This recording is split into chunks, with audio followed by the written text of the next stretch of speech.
Good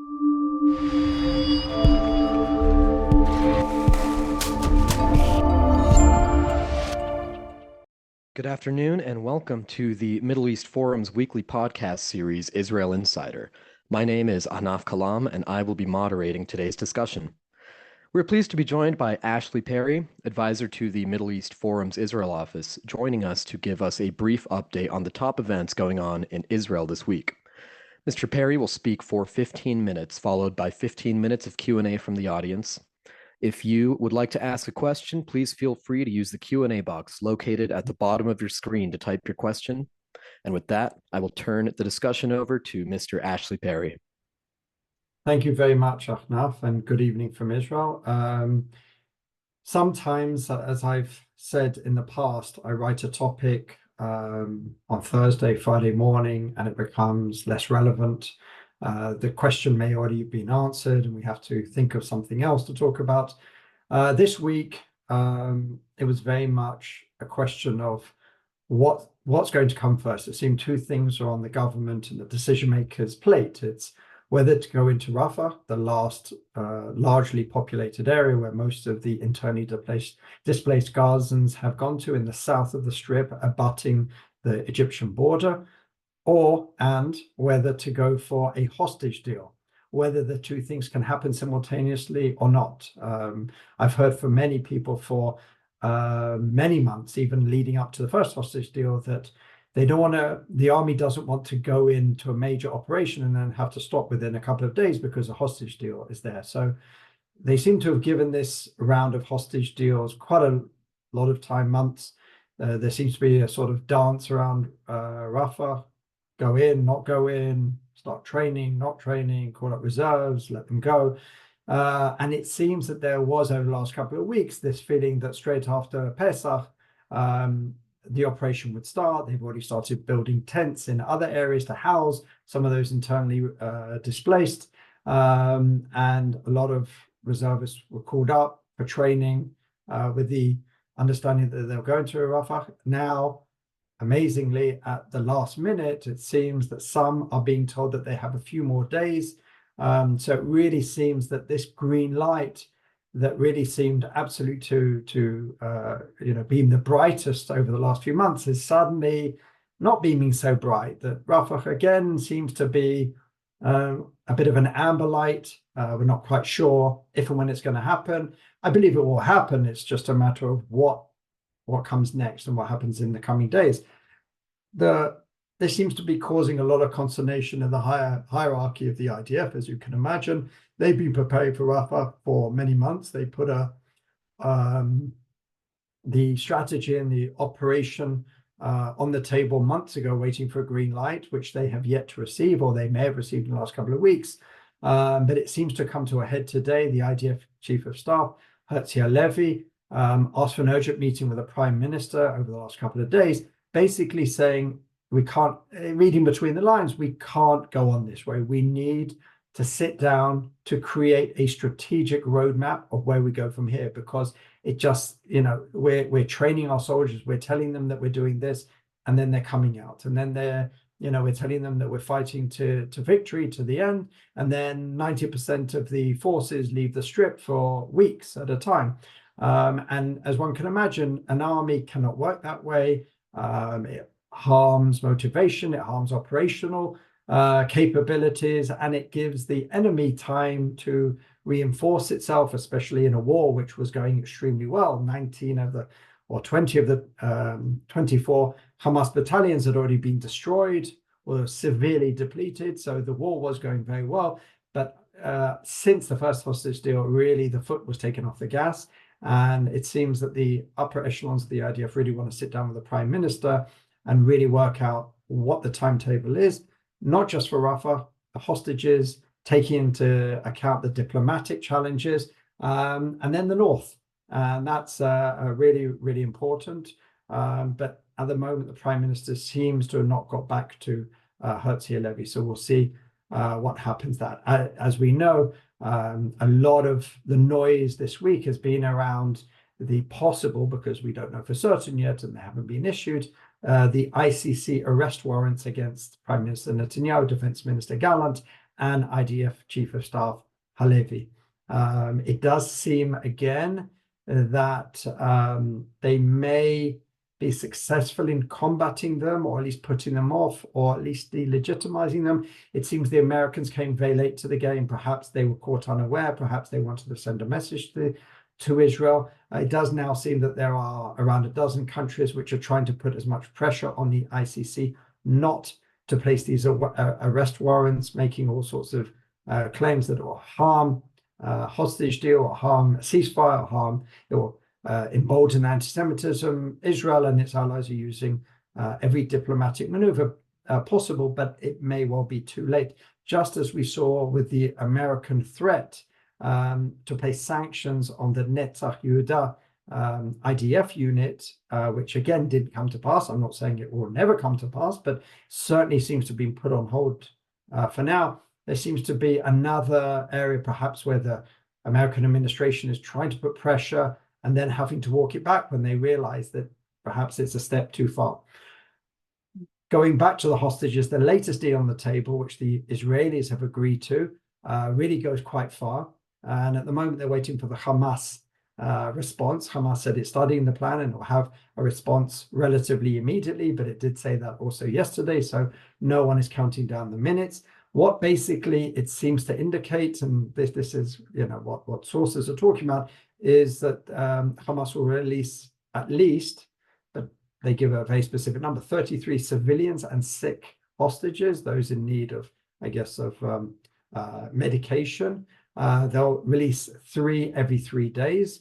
There'll be around 40 days of calm. Israel withdraw from large parts of the Strip during that time, obviously, and around 10 Palestinian prisoners for each Israeli hostage release, relatively like for like. In other words, if it's young people, it'll be young people. If it's women, it'll be women. If it's elderly, it'll be elderly. That's the first stage. There are a couple of other stages where we're talking about IDF soldiers and men of a fighting age, and for the release of those, there'll be much more hardened criminals, more hardened terrorists, none apparently with more than 10 years of their sentence, which means obviously the mass murderers like Marwan Barghouti is not going to be on any list anytime soon, and things like that. What it doesn't have, it seems, at least from the Israeli reading, and this is obviously without anyone seeing the actual details, it doesn't have a call for the end of the war. And that is what Hamas have said is a red line for them. They said that they will not make any deal unless there is a hard timeline for an end of war. So Israel is waiting on Sinwar. There doesn't seem to be too much optimism, quite frankly, because Sinwar has kept on rejecting all previous offers, and each time it gets more and more flexible, more and more towards his position. So why would he say yes? And also, let's not forget, because Israel is not in Rafah, it seems not even to be starting to move into Rafah at the moment. So he is under no pressure at this point, and none of the interlocutors, the mediators like Qatar, are really putting any pressure on Hamas. That's causing a certain amount of annoyance in Israel, that they feel that Qatar even talked about, there was talk of freezing Hamas bank accounts, of expelling some of its leaders, but none of these things seem to have happened, and that's led to a raising of the narrative against Qatar and Israel, which we certainly didn't see a few months ago. What we do see is a disagreement in the Israeli government, and the possibility of an agreement on the terms, the reported terms of the agreement, or something similar, could create a major rift in the government.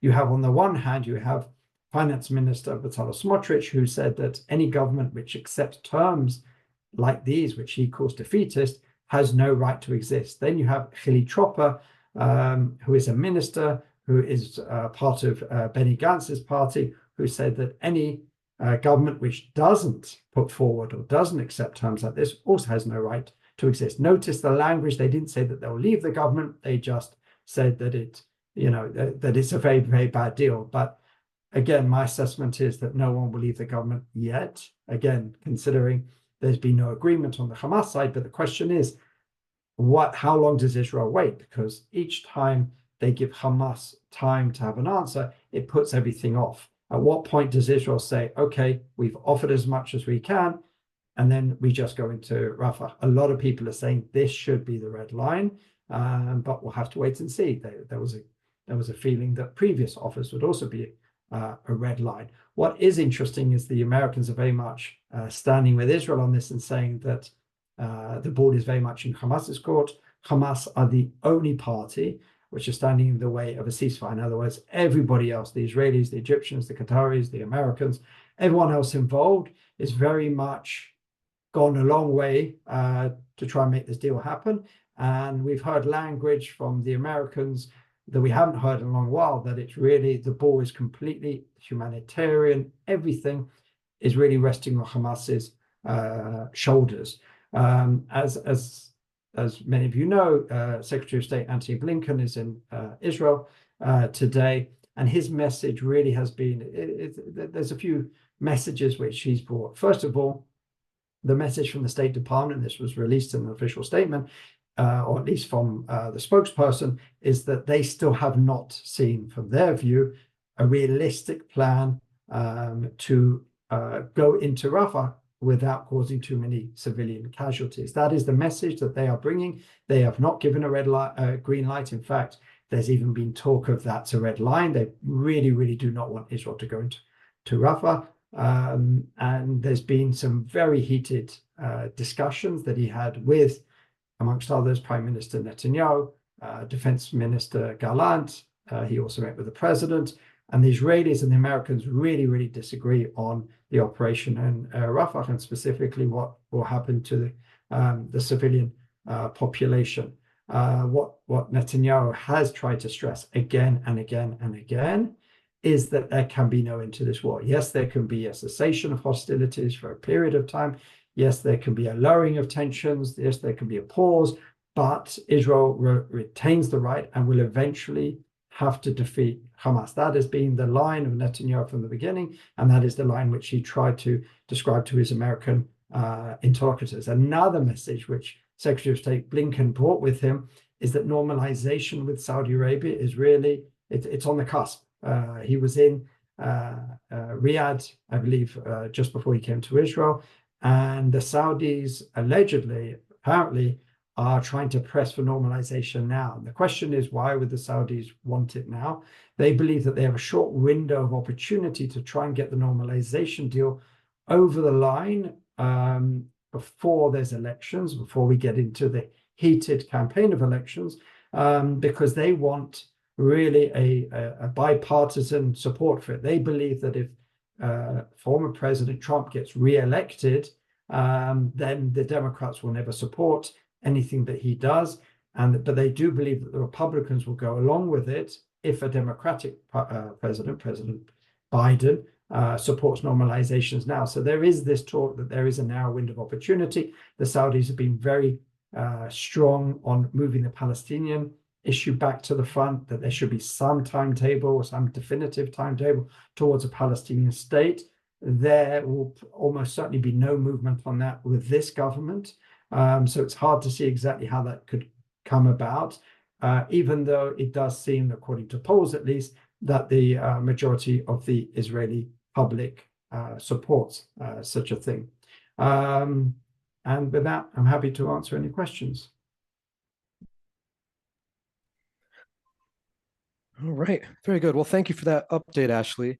Now, you mentioned the Saudi normalization deal, so I'm going to start with a question that comes from Rabbi Joel Schwartzman, who asks, if the rumors about a Saudi-Israeli agreement are true, have the Saudis given up their demand for a Palestinian state, put it on some sort of time schedule lasting out into the years, or have they changed the demand in some other significant way? Right. I mean, we talked previously about the evolution of Saudi demands. If we look back at the Arab League deal, at the beginning of, I think it was 2001, where it was first pushed out or rolled out, it was that there has to be a full Palestinian state with Jerusalem as its capital, et cetera, and then there can be normalization with all members of the Arab League. And that was readdressed, I believe, a number of years later.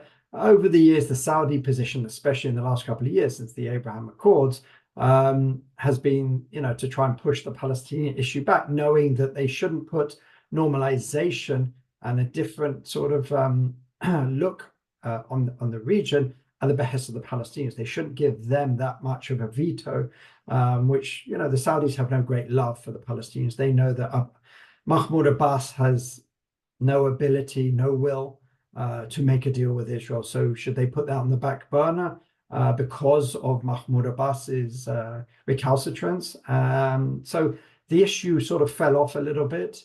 But ever since October 7th, the issue has very much been placed back, largely by the Americans. The Americans want to try and put a positive spin that at least from disaster and crisis, something good can come. There's an old saying, from every crisis there's an opportunity, and the Americans saw this opportunity, largely, I would say, for electoral concerns, that they could try and switch what so far has been one of the longest and most bloody wars in the region's history, at least to do with Israel, into something positive, into a two-state solution to Palestinian state. It's clear that no Israeli leader at this point is going to countenance a Palestinian state, because they believe, quite rightly so, that it would be a reward for terrorism, a reward for the butchery, the pogrom of October 7th. But what they sort of come up with is there needs to be some irrevocable move towards a Palestinian state with some sort of timeline. That gives a lot of wiggle room to any Israeli leader, that you could put some markers down. And if you get that great prize of Saudi normalization, which with it will come, sort of maybe other countries after it, then the Israeli public on the whole probably would be able to stomach something along those lines. But it would create a major problem and almost certainly the fall of his right-wing government. This is Netanyahu, obviously. So it's unclear exactly how Netanyahu extricates himself from that quandary, because the Saudis don't really care too much about the Palestinian issue, but they know that they must, especially in the midst of a war, when, according to Hamas numbers at least, and these are the numbers that the Saudi people are reading and listening to, 35,000 Palestinians have been killed. It'd be very hard for the leader of the Islamic and the Arab world to come out and say, well, that's it, in the middle of this, quote unquote, as Al Jazeera would have it, butchery or genocide or whatever, that we're making peace with them. So they will probably need Israel to give them something. It's hard to see exactly what Israel could give, or Netanyahu could give, that would keep Ben Gvir and Smotrich in line for now. As I said, regarding the hostage deal, he has two very different constituent parts of the government that are pulling in different directions. And so far, he's made it work. Netanyahu, he knows how to dance between the raindrops, as it were. So I'll have to wait and see exactly how that plays itself out. I'm not 100% convinced that there is this very small window, because I think the Saudis understand, especially after what's happened last few months with Iran, with the Houthis, that Israel is an ally. Your enemy of your enemy is your friend, and all that, and what Israel can represent in the region, and its friends in America. All these things remain true throughout the war. So I think the Saudis would be content, even if it was a Trump decision, if he should win and if he should go down that road again. But probably they would prefer to have the Democrats on board. So there's probably a kernel of truth to it. But I don't believe that this is the only window for Saudi normalization, especially because it's probably a little bit too early for Israel at this point. Perhaps after they, conquer Rafah, perhaps then that will give them a little bit more wiggle room. But in the days and perhaps immediate weeks ahead, I think it's unlikely. Okay, thank you. Now, Jack Wasserman asks, is the stop the war / release the hostage lobby overtaking the win the war Israel victory lobby? Interestingly, according to polls, both are true. Most Israelis, when polled, said that they would accept a very generous hostage deal, but most Israelis want to conquer Rafah.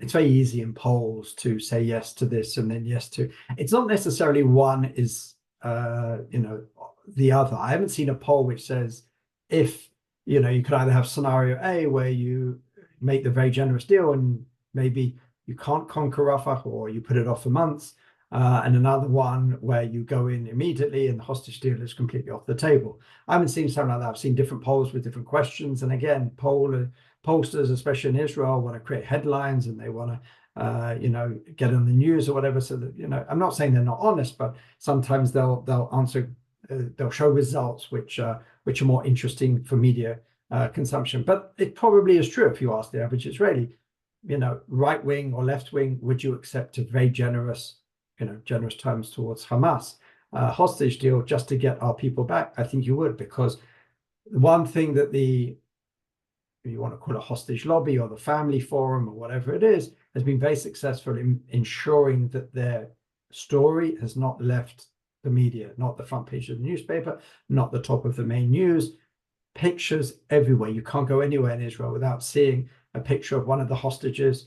And it's basically all anyone talks about. So everyone feels very close to these people now, even though they don't know them. And so really Israelis who value every single life, look what they gave up for Gilad Shalit, feel that every single one, especially as, many of them are not soldiers, and that they really want them back at a very high price. On the other hand, they also want Hamas gone. And they know the only way that that's going to happen is if you go into Rafah. Would they put that off for a few months? There is this feeling Hamas will be there, Rafah will be there, Gaza will be there, just make the deal and whatever it costs. But I don't think that's necessary. I don't think this hostage deal at any costs.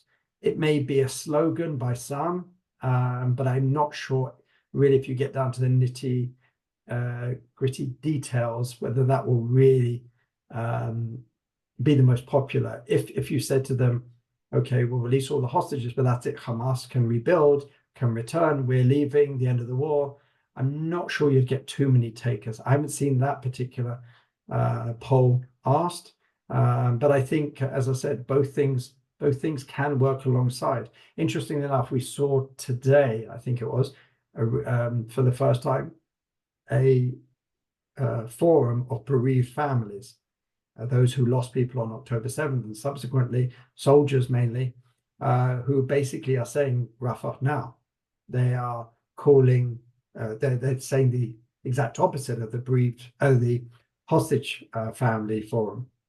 But the Israeli media is certainly more sympathetic to the hostage family forum at this point. They get more media miles, they get more attention in the media, and they've been very successful in remaining there. So it's not that that they've lobbied and they've been more successful. Perhaps they have, but I think the most Israelis understand that one way or another, this war has to end with the destruction of Hamas and the end of any threat emanating from Gaza. All right. Now, with regards to the hostages and the hostage deal, we have a question from Eric who asks, the Jerusalem Post said that the hostage deal would include a 1-year truce. Is that true? I haven't seen that. If it was written in the Jerusalem Post, they have pretty good information. I haven't seen a 1-year truce. I can't imagine that's something that Israel countenance, because a 1-year truce is basically no one, if it's the end of hostilities, Israel leaves the Gaza Strip. I don't see in a year them looking at the calendar and saying, okay, year's up, let's go back in. I think they'll lose legitimacy for it. I think they'll lose momentum for it. And I think that's probably what Hamas are hoping for, that Israel will accept something like that. I can't imagine. I haven't heard that. At the moment, all I'm hearing is tens of days, dozens of days, weeks, not even, too many months. But certainly I haven't heard a year. But it wouldn't surprise me if Hamas come back and take the sort of third option between saying yes and saying no, and saying yes, but yes, we agree in principle to the conditions here, but we have other conditions. We want certain people released, like Marwan Barghouti, perhaps, which would be a red line for Israel. But most importantly, and what they've stuck to really from the beginning of these negotiations, is an end of the war, a finality to the war. Perhaps that's what they're hoping for, a 1-year truce, which, as they know, there's nothing as permanent in the Middle East as something temporary. So perhaps that's a wording that would play very much into Hamas's hands, but I cannot see the Israeli government agreeing to such a lengthy amount of time. All right, thank you. Now, I don't mean to keep jumping back and forth here, but going back to the Saudis, David Levine asks, I've seen reports that Saudi Arabia, among others, has been putting pressure on Israel to go into Rafah. Can you comment on this? As I said before, it would be very, very much behind the scenes. The Arab world, the moderate, the pragmatic Arab world, wants this done. As I said, they have no love for the Palestinians. They certainly have no love for Hamas. They even less. They hate, and their enemies are the Iranian proxies around the region, which Hamas is very much a part of. So they would very much like this war over, and if it means ending the war with, the operation in Rafah and routing the last Hamas battalions, they probably want that just to get that out of the way. And again, move towards normalization and move to calmer times. They certainly, as much as they dislike Hamas and the Palestinians, they also don't like to see the upheaval in the region. It doesn't work to their interests with the price of oil, with the Houthis and the Iran controlling major waterways in the region. It doesn't help them at all. So they probably do want the war over one way or another. So they probably would be happy for a ceasefire, but if that's not on the table, probably, if you backed a Saudi decision maker up against a war, they would probably also choose the ending of this war by Israel routing Hamas. All right. Now we have a question from JR Pride who asks, is there any precedent for the ICC issuing arrest warrants? And further, can you kind of touch on the new developments coming out of the International Criminal Court over the last couple of days? I mean, when you say is there any precedents, they've actually issued warrants against, I think, 40 something people throughout. I actually looked through all the people that they've arrested. They've had arrest warrants, not all of them they've been able to arrest. Mostly African, other Arab leaders in North Africa and the Middle East, of some sometimes terrorist organizations. What's interesting here is this view that they can only go after heads of state. Well, if you look at some of the people that they've had arrest warrants against, many of them are members of non-governmental organizations, terrorist organizations. So there is a precedent. What there isn't a precedent of is issuing a warrant against a leader of a liberal democracy, a democratically elected leader. That absolutely, there's no precedent. And what worries, or what should worry America and other places in the West, is that this could be used as a precedent. A number of years ago, the ICC prosecutor, I can't remember her name, the previous one, tried or indicated that she would be interested in maybe looking into what America did in Afghanistan, Iraq, and elsewhere. And the Trump administration placed immediate sanctions on her, restricting her movement and all other things. And hey presto, the whole issue was dropped. And the Israelis are kind of looking at that and saying, well, can President Biden not do the same thing? Because as soon as President Biden came into office, those restrictions and sanctions were dropped. But could those threats be, renewed? If the Americans wanted to, there's a lot of Israelis behind the scenes who are asking at all sorts of levels, could this whole process have taken place without Americans, if not necessarily giving a green light, not necessarily stopping it? If the American threats, which worked last time, were there now, perhaps this process wouldn't have gone down as far the road as possible. It's clear that there is great interest by the ICC to issue these warrants. They are now pausing, it seems, for the moment, to listen to the pressure. So it remains to be seen who wins out on this, because there's obviously pressure from both sides. But interestingly enough, as I said, they have issued warrants against heads of terrorist organizations, yet we do not see any move towards issuing any arrest warrants against Hamas, Islamic Jihad, even Hezbollah, or even leaders in Iran for their involvement in October 7th and what's happened since then. Okay, thank you. Now, unfortunately, we have come to the close of our podcast. I wish we could get to all of the questions today. There's plenty of good ones coming in, but we are all out of time. Thank you again, Ashley, for taking the time to update us this week. Thank you. And for our viewers and listeners, please keep an eye on your email inboxes over the weekend for our upcoming podcast offerings.